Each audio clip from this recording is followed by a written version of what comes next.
just take us through very briefly security situation. What are your main concerns? Well, I think the main concern that we have is that we want the Ukrainian authorities and the Ukrainian police to police England fans on their current behaviour rather than on their past reputation. And there were no doubt that when we first came, in speaking to our Ukrainian colleagues, they were really worried that England fans would be aggressive, would engage in disorder. We've been able to say that that isn't the case. You know, they've had a trouble-free qualification for this European Championships, no arrests related to football in South Africa for the World Cup. So really, you know, please don't worry about that. So what I've been trying to do is ensure that our Ukrainian colleagues don't over-police England fans. And I mean, I'm sure you've had a look around as well, but from what I've seen, it's everyone seems to be in a fine mood. It's a bit of beer, but it's just usual form, really. Everybody's really relaxed. I think that they've had their expectations managed quite well, in that people came here expecting a really dank, dour city, a mining and industrial city, and perhaps with lots of surly Ukrainians. And actually, the Ukrainians have been very welcoming. The centre of Donetsk is full of parks and is quite attractive, and of course the stadium itself is fantastic, as you can see behind us. So really, I think the fans have been pleasantly surprised, and they're making the most of it. And any intel at all about naughty people, banned people trying to make the journey? We've worked incredibly hard. There are far more officers in the UK making sure that those sort of people can't travel to the European Championships than there are officers deployed out here. And thus far, we've had nobody really trying to either fail to hand their passports in, or trying to get through the ports operation that stops them coming here. So I'm as sure as I can be that actually the people that want to engage in disorder aren't going to make it. It won't have escaped your notice, with it being a near hurricane at home. The weather's not too bad here, but that in itself presents a bit of a problem, actually, doesn't it? It's absolutely scorching hot here, and one of the concerns I genuinely have is that people have come from a wet and cold UK.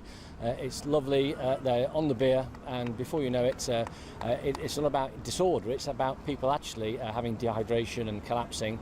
So people need to be just a little bit careful. Lots of fluids.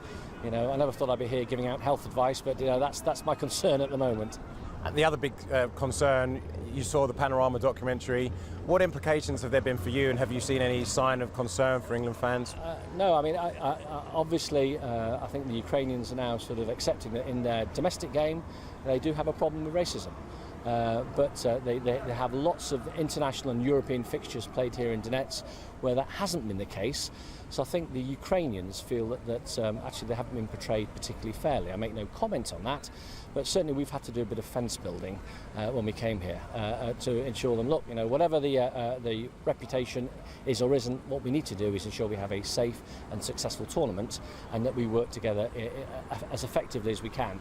And I think that we've now got that working relationship with our Ukrainian colleagues. I mean, in a sense, the bitter irony of that film, and the holding up the mirror, if you like, to some of the things that happen here, is if there was any kind of blowback and the Ukrainian fans took it out on the England fans for being perceived to be racist.